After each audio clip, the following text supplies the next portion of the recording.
सुप्रभात बच्चों।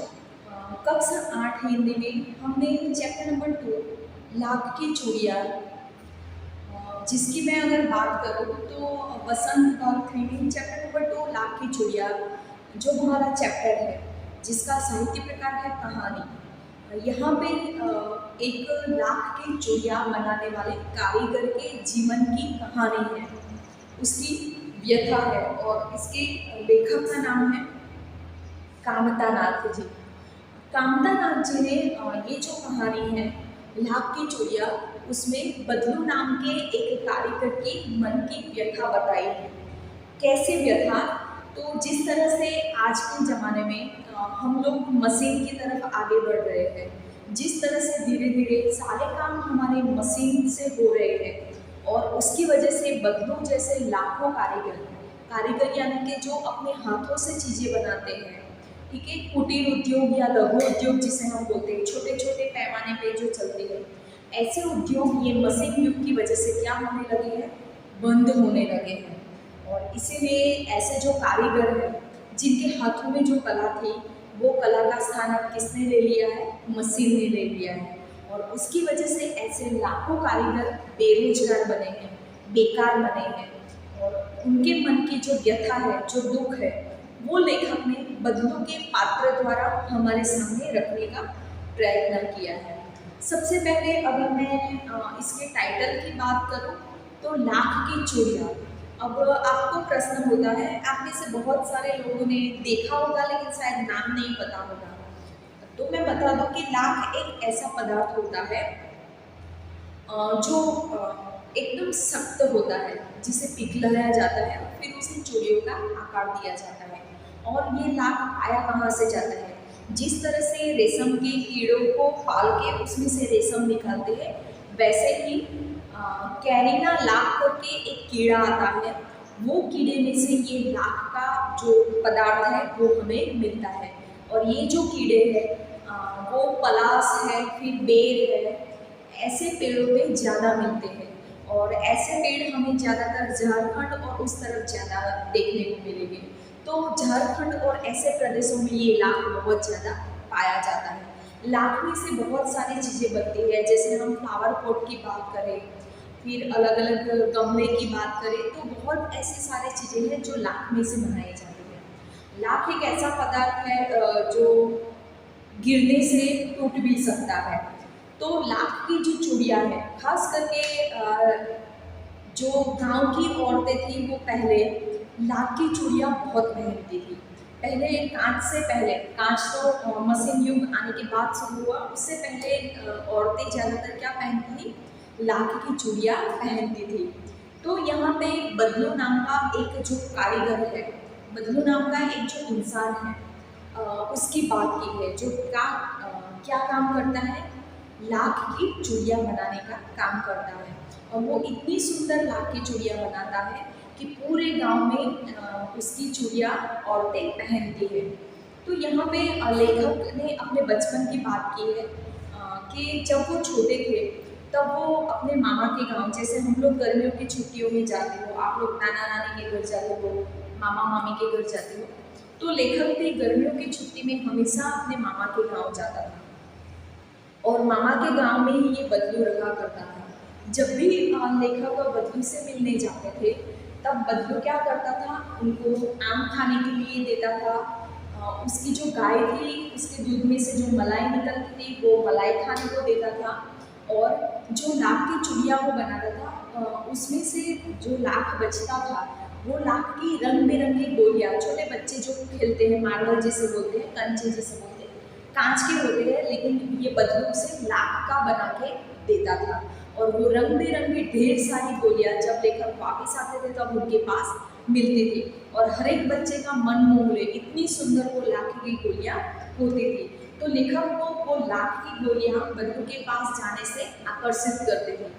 वो लाख की गोलियाँ ही थी जो लेखक बदलू के पास जाते थे। वो जब भी मामा के गांव जाते, बदलू को मिलने अवश्य जाते। और लेखक ने लिखा है कि ज़्यादातर दोपहर का समय उनका किसके पास बीतता, बदलू के पास ही बीतता। वो घंटों तक बदलू से बैठ के बातें करते, शहर के बारे में बातें करते, गांव के बारे में बातें करते, बहुत सारे आम खाते और लाख की गोलियां लेके आते। गांव के सारे बच्चे बदलू को बदलू काका कहते थे, इसीलिए लेखक भी बदलू को मामा कहने के बदले क्या कहा करते थे, बदलू काका कहकर ही बुलाते थे। बदलू के घर के सामने एक बड़ा सा आंगन था। वो आंगन में नीम का पेड़ था। नीम के पेड़ के नीचे बदलू एक मचिया, बाजू में एक भट्ठी, उसके बाजू में एक गुटका, वो चूड़ियों को आकार देने के लिए बेलन मुंगरिया जो रखी जाती थी, जो पीछे से चौड़ी और आगे से एकदम पतली होती थी, ये सारा सामान उसका वहीं पे पड़ा रहता और लेखक जब भी जाते बदलू उनको वहीं पे काम करते हुए मिलता था। हर साल लेखक जाते थे। फिर ऐसा हुआ कि एक बार लेखक के जो पिताजी है उनकी बदली हो गई, यानी ट्रांसफ़र हो गया और उनको वो शहर छोड़ के कहीं और जाना पड़ा। इस वजह से उनके जीवन में 8-10 साल ऐसे आए कि वो अपने मामा के गांव ना जा सके। और ये 8-10 साल यानी बहुत लंबा समय होता है। लेखक अब बड़े हो चुके थे। 8-10 साल के बाद लेखक जब वापस अपने मामा के गांव जाते हैं तब उनको कई दिनों तक तो बदलू की याद ही नहीं आती, क्योंकि लेखक ने लिखा है कि अब वो जो कंचे थे, वो जो लाख की गोलियाँ थी, वो खेलने में उनको कोई रस या कोई रुचि नहीं रही थी। छोटे बच्चों को वैसे भी ये चीज़ें पसंद आती है, फिर बड़े होते हैं फिर वो उनको लेते भी नहीं हैं। तो लेखक का भी वैसा ही था। तो लेखक कहते हैं कि कई दिनों तक तो मुझे वो गांव में रहने के बाद भी बदलू की याद नहीं आई। और फिर एक दिन ऐसा हुआ, उन्होंने कई औरतों के हाथ में कांच की चूड़ियाँ भी देखी। बहुत कम हाथ देखने को मिले जो लाख की चूड़ियाँ पहने हुए थे। दूसरी बात के बदलू को एक चीज़ से बहुत चिढ़ थी, वो थी कांच की चूड़ियाँ। क्यों? क्योंकि कांच की चूड़ियाँ मशीन से बनती थी और कांच की चूड़ियाँ उसके धंधे के ऊपर एक वार थी। इसीलिए बदलू जब भी कोई औरत के हाथ में कांच की चूड़ी देखता था वो बहुत ही गुस्सा हो जाता था, चिढ़ जाता था और कभी कभी तो 2-4 बातें भी सुना देता था। तो जो लेखक है वो लेखक ने कांच की चूड़ियाँ देखी, बहुत कम औरतों के हाथ में लाख की चूड़ियाँ देखी। उसके बाद ऐसा हुआ कि बारिश हुई और उनके मामा की जो छोटी बेटी है वो गिर गई, आंगन में खेलते खेलते गिर जाती है और उसने कांच की चूड़ियाँ पहनी होती है। जो कांच गिरने से उसकी कलाई में लग जाता है और उसे खून निकलने लगता है। घर पे कोई नहीं होता तो उसकी मरहम पट्टी लेखक कर देते हैं और जब लेखक मरहम पट्टी करते हैं तब उनको याद आती है बदलू की। जब उन्होंने वो कांच की चूड़ी देखी, वो कांच हाथ में लगा हुआ देखा। हमेशा बदलू कहा करता था कि कांच तो कैसा होता है, नाजुक होता है, तुरंत टूट जाता है और शहर की औरतें कांच की चूड़ियाँ ही पहन सकती है क्योंकि उनकी कलाइयाँ भी कैसी होती है, नाजुक होती है। तो इसीलिए लेखक को बदलू की याद आई और लेखक ने सोचा कि मुझे बदलू को मिलने जाना चाहिए। एक शाम को वो टहलते टहलते, गांव में टहलते टहलते बदलू के पास जा पहुंचते हैं। अब बदलू जहाँ पे रहता था, बचपन में लेखक जहाँ पे जाया करते थे, वहाँ जाके लेखक देखते हैं तो वही नीम का पेड़ है, लेकिन नीम के पेड़ के नीचे ना मच्छा है, ना भट्टी है, ना हुक्का है। सिर्फ एक खाट रखी हुई है जिसके ऊपर बूढ़ा बदलू लेटा हुआ है। लेखक जाते हैं और फिर वहाँ जाके बोलते हैं कि नमस्ते बदलू काका। बदलू उसकी आवाज़ सुन के नमस्ते कहकर खड़ा हो जाता है, लेकिन बूढ़ा होने की वजह से अब बदलू और क्योंकि लेखक इतने बड़े हो गए हैं तो बदलू उनको पहचान नहीं पाता है। फिर बदलू याद करने की कोशिश करता है। लेखक को पता चल जाता है कि शायद बदलू मुझे पहचान नहीं पा रहा है, इसलिए लेखक बता देते हैं कि बदलू काका, मैं जनार्दन जो बचपन में आपके पास से लाख की गोलियाँ ले जाया करता था। और बदलू याद करने के बाद उसे याद आ जाता है कि हाँ हाँ लला, जब लेखक छोटे थे तब बदलू को लला के नाम से पुकारता था। तो फिर बदलू खुश हो जाता है और बोलता है कि हाँ हाँ लला बेटा आओ। बहुत सालों बाद आना हुआ, यानी मिलने आए। फिर वो दोनों अपनी बातें करते हैं और बातों बातों में लेखक को पता चलता है कि बदलू का जो लाख की चूड़ियाँ बनाने का जो धंधा था वो क्या हो गया है, कई सालों से बंद है। और उसका रीज़न बताते हुए बदलू बताता है मशीनी युग। बदलू की बातों से लेखक को पता चलता है कि मशीनी युग की वजह से बदलू कितना दुखी है और उसके मन में जो दुख है वो उसके शरीर पे भी दिखाई देता है। लेखक ने देखा कि बदलू का जो शरीर है वो ढल चुका है, उसके माथे की, उसके हाथों की जो नसें हैं वो ऊपर आई है और उसकी बातों में भी उसकी व्यथा दिखाई देती है। बदलू जब भी लाख की चूड़ियाँ बेचता था तब वो पैसे नहीं लेता था, लेकिन क्या करता था, वस्तु विनिमय। वस्तु विनिमय मतलब लाख की चूड़ियों के बदले वो लोगों से अनाज लेता था। और अगर कोई सुहाग का जोड़ा वो जब बनाता था तो उसके बदले में तो वो अपनी पत्नी के लिए कपड़े मांगता था, खुद के लिए पगड़ी मांगता था, ढेर सारा अनाज और ऊपर से उसे पैसे भी मिलते थे। मतलब जब शादी का जोड़ा हो तब बदलू किसी की बात मानता नहीं था। वैसे पूरे साल वो किसी के पास पैसे नहीं मांगता था, लेकिन शादी का जोड़ा हो तब बदलू पूरा हिसाब मांगता था। तो इस तरह से लेखक को ये सारी बातें याद आती है और फिर लेखक को पता चलता है कि कई सालों से उसका जो धंधा है वो बंद हो गया है। फिर लेखक उसका मन बहलाने के लिए गाय को याद करते हैं। तब लेखक को पता चलता है, बदलू कहता है कि गाय भी मैंने 2 साल पहले ही बेच दी, क्योंकि अब मेरे पास पैसे नहीं है कि मैं गाय को खिला सकूं, इसलिए मैंने गाय को भी बेच दिया। और फिर बातों बातों में बदलू को याद आता है आम, कि जब भी लेखक मेरे पास आते थे तो वो बहुत सारे आम खाते थे। तो बदलू अपनी बेटी को बुलाता है जिसका नाम है रज्जो, और रज्जो को बोलता है कि ये लला के लिए थोड़े आम लेके आ। रज्जो आती है, बड़ी सी टोकरी में बहुत सारे आम भर के आती है और इतने सारे आम देख के लेखक बोल उठते हैं कि अरे बाप रे, इतने सारे आम मैं थोड़े खा पाऊंगा। और फिर से बदलू बोल उठता है कि हाँ, तुम शहरी जो ठहरे ना, मतलब शहर और शहर की जो संस्कृति है, जो मसेरी युग है, उसके ऊपर बदलू को इतनी चिढ़ है। वो हमें लेखक ने ये लेसन में बहुत जगह पे दिखाया है। वो बोलता है कि हाँ, आप शहरी जो ठहरे ना, मैं तुम्हारी उम्र का था तब तुमसे 4 गुने मतलब 4 गुने आम खा जाता था, लेकिन तुम तो शहरी हो, तुम नहीं खा पाओगे। फिर वो बोलते हैं अपनी बेटी को, बदलू बोलता है कि रज्जू, इसमें से जो सिंदूरी आम है वो उसे निकाल के दे।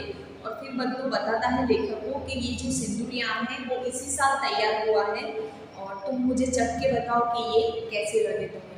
लेखक को वो जो रज्जू है वो सिंदूरी आम निकाल के दे रही होती है। तभी लेखक की नज़र उसकी कलाइयों पे पड़ती है।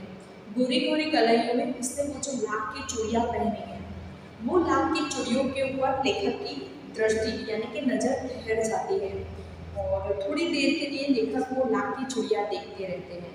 और यही चीज़ कौन देख लेता है? बदलू देख लेता है। और फिर बदलू लेखक को बताता है कि ये जो चूड़ियाँ हैं जो मेरी बेटी ने पहनी है वो मैंने आखिरी जोड़ा बनाया था, मतलब ये आखिरी जोड़ा मैंने बनाया था लाख की चूड़ियों का। और वो भी किसके लिए? गांव में जमींदार साहब की बेटी का विवाह था, इसीलिए।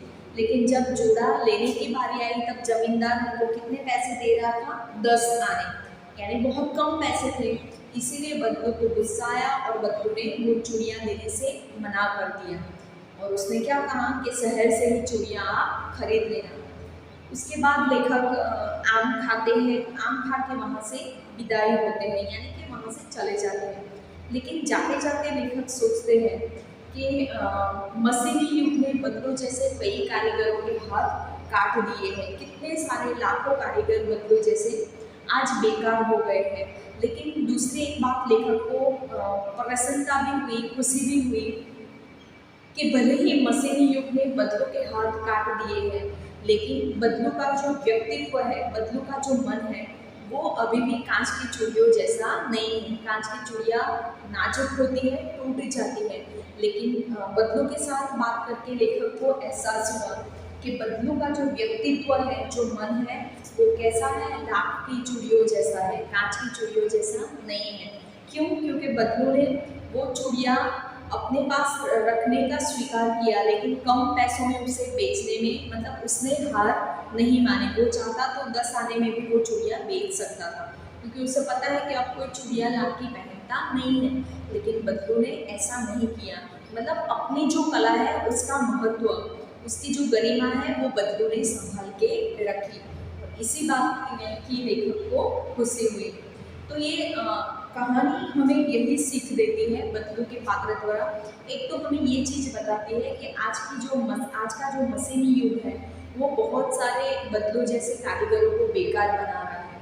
बहुत सारे छोटे छोटे जो लघु उद्योग थे, जो लोग कर रहे थे वो बेरोजगार हो गए हैं। और दूसरी चीज़ कि कभी भी हमें कोई भी परिस्थिति से हार नहीं मान लेनी चाहिए, या उसके सामने घुटने नहीं टेकने चाहिए, लेकिन उसके सामने किस तरह से सहन शक्ति दिखा के उसका मुकाबला करना चाहिए। हम में जो शक्ति है, जो काबिलियत है, उसे कभी भी किसी से कम आंकना नहीं चाहिए। तो आशा करती हूँ आपको ये स्टोरी एकदम शॉर्ट में मैंने बताई है और आपको समझ में आ गई होगी। धन्यवाद।